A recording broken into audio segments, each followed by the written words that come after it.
Appalarao sir తన యొక్క దర్శకత్వంలో విద్యార్థులను తయారు చేసి మీ ముందు ఉంచబోతున్నా. సో, విద్యార్థులు మీరందరూ కూడాను చాలా ఆసక్తిగా దాన్ని వీక్షించి, అందులో ఉన్నటువంటి భావాన్ని అర్థం చేసుకుంటారని కోరుకుంటున్నా. Thank you. బ్రహ్మ అతనిని సృష్టించినదొక అమ్మ. ఆ అమ్మకి తెలియని చిత్రాలు ఎన్నో, ఈ సృష్టిని స్తంభింపచేసే తంత్రాలు ఎన్నో. సృష్టికర్త ఒక బ్రహ్మ, అతనిని సృష్టించినదొక అమ్మ. సృష్టికర్త ఒక బ్రహ్మ, అతనిని సృష్టించినదొక అమ్మ.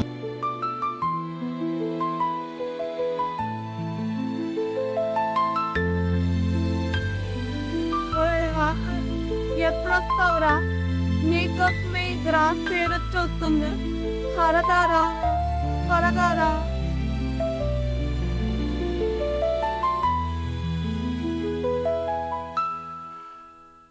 హలో హలో, డాక్టర్ గారా అండి? అవును చెప్పండి. నేనండి, పారకమ్మలను. మీరు ఈ రోజు రమ్మని చెప్పారు, కానీ మీరు ఈరోజు హాస్పిటల్కి రమ్మని చెప్పారు, కానీ నా కొడుకు ఇంకా దుబాయ్లో ఉన్నాడు. వాడు రాగానే కలుస్తాం డాక్టర్. మీ హెల్త్ కండిషన్ అస్సలు బాగోలేదు. ఈ విషయం మీకు కూడా తెలిసి అసలు మీ పరిస్థితి మీ అబ్బాయికి చెప్పారా? మీరు ఇప్పుడు ఎమర్జెన్సీ కండిషన్ లో ఉన్నారు. త్వరగా ట్రీట్మెంట్ చేయాలి. నాకేం ప్రాబ్లం లేదు, తరువాత మీ ఇష్టం. వాడు రాగానే కలుస్తాం డాక్టర్. సరే.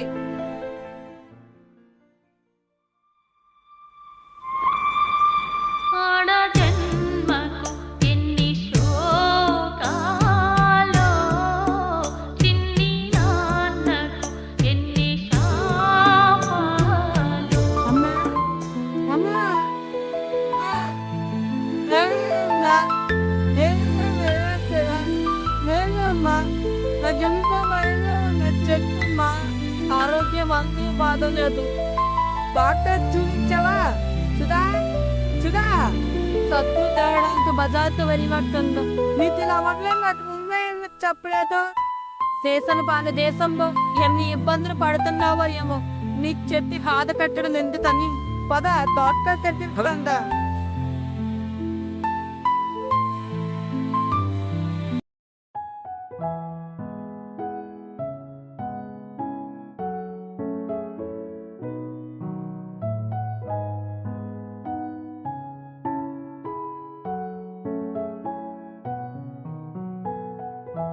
నా కొడుకమ్మా, ఈ రోజే దుబాయ్ నుంచి వచ్చాను.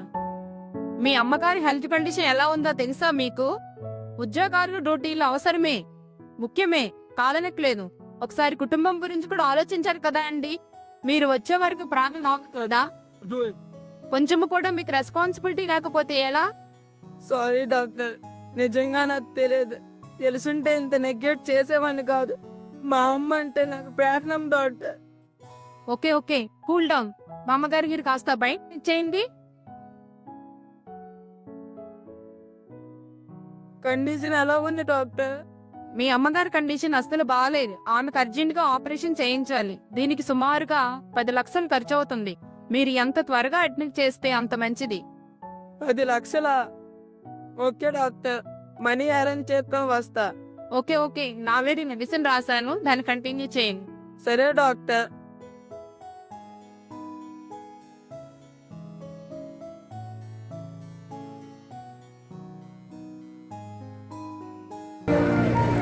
సుధా, సుధా, చెప్పేనండి. అమ్మకు ఆరోగ్యం బాగాలేదని నాకు ముందే ఎందుకు చెప్పలే? నిన్నే అడుగుతుంది. నన్నలా తప్పులు పంపిస్తున్నానుగా, ఏం చేస్తున్నావు? ఇల్లు అమ్మేస్తానంటున్నారు, అది తెలుసా? ఈ విషయం మీకు కూడా చెప్పారు, మనమే పొందాం కట్టారు. అందుకే డబ్బులు జాగ్రత్త చేస్తుందా. అమ్మకంటే నాకు ఏది ఎక్కువ కాదు. ముందు బ్యాంకు డబ్బు మొత్తం తీసుకురా. అమ్మ ఆపరేషన్ కట్టాలి. అమ్మా, ఉన్న డబ్బులు చాలవు. ఫ్రెండ్స్ అడుగుతాను. నేనున్నానమ్మా, నీకేమీ కాదు. బాధపడకమ్మా, నాకు ఇలా ఆరోగ్యం బాలేదని తెలిసి వాడిలా కంగారు పడుతున్నాను. బాధపడుతూ నువ్వు మాట్లాడకు. రాత్రి రాత్రి ఇంటికి వస్తే చెప్పాల్సినవని చెప్పి తిప్పించావు. అయినా ఏ ద్రోహం చేశా నీకు? నీ చూడమన్నాగా బ్రతకావా ఇన్నాళ్ళు? నేను అలా అన్నానా? సొంతింటి రాత లేదనుకుంటా ఈ జన్మకు. ఇల్లు కట్టుకుందాకని రూపాయి కూడమెడితే నీ రోగం పేరిట మొత్తం ఊడ్చేస్తున్నావు. నేనా? మరి కాకపోతే నా డబ్బంతా ఊడ్చిపోసి నీకు ఆపరేషన్ చేయిస్తే 100 ఏళ్ళు బ్రతుకుతావా? మహా అయితే 4 ఏళ్ళు 5 ఏళ్ళు. కానీ మేము 100 ఏళ్ళు బ్రతకాలి. అది ఈ అద్దె పాపన. ఇప్పటికే ఆయన అక్కడ నేనిక్కడ బ్రతుకుతూ ఉన్నాము. జీవితం చివరికొచ్చింది. ఒక పిల్ల లేదు, ఒక పీచు లేదు. పిల్లల భవిష్యత్తు గురించి కనీసం ఆలోచించడం కూడా లేదు. ఈ మాత్రం దానికి అమ్మో మా అమ్మ, అమ్మో మా అమ్మ అని ఆయన దెంపందడ్డ. చించి నేనేం చేయను. ఎన్ని అనాథాశ్రమాలు లేవు, వాటిపై ఎంతమంది లేరు. పోయి ఏదైనా చూసుకో, లేదా చావు. అంతేగాని మమ్మల్ని మాత్రమే చంపుకొచ్చి.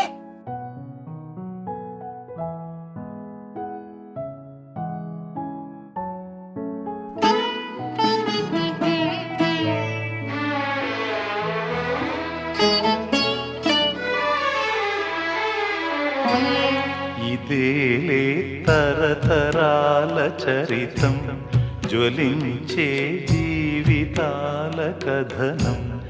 ఇదేలే తరతరాల చరితం, జ్వలించే జీవితాల కథనం. పగేమో ప్రాణమయ్యేనా, ప్రేమలే దూరమయ్యేనా, నిరాశే నింగికెగసేనా, ఆశలే రాలిపోయేనా. ఇదేలే తరతరాల చరితం, జ్వలించే జీవితాల కథనం. కోడలు అన్న దాంట్లో తప్పేముంది? ఇప్పుడు నేను బ్రతికి మాత్రం ఎవరిని ఉద్ధరించాలి? వారి జీవితానికి సంతోషానికి నేను అడ్డం కాకూడదు. వెంటనే ఇంటి నుంచి వెళ్ళిపోవాలి.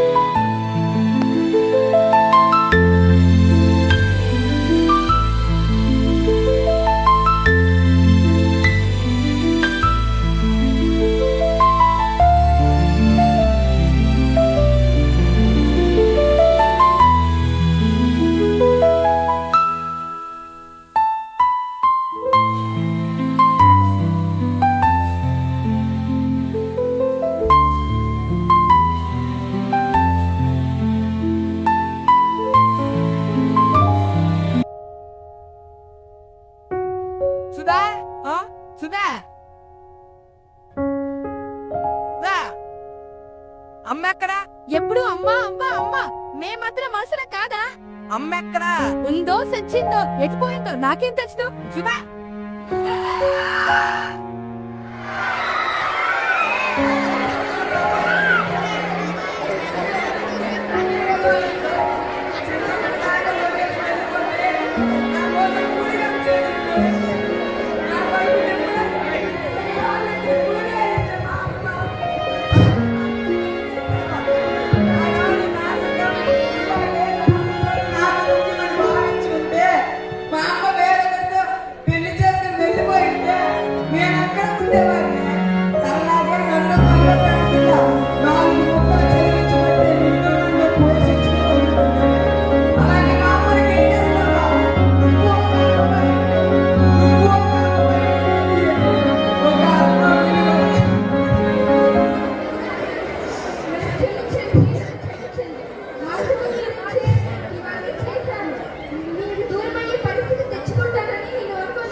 భయ్యా కర్ణం చేయండి అయ్యా.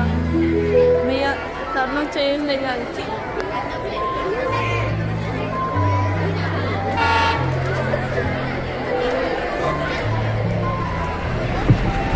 భయ్యా కర్ణం చేయండి అయ్యా.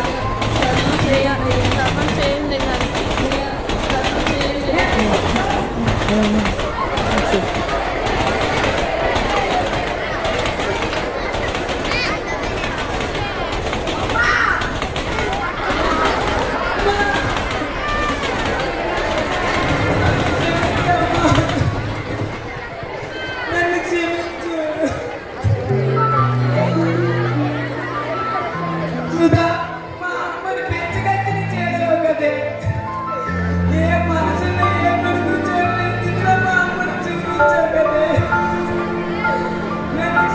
Bye.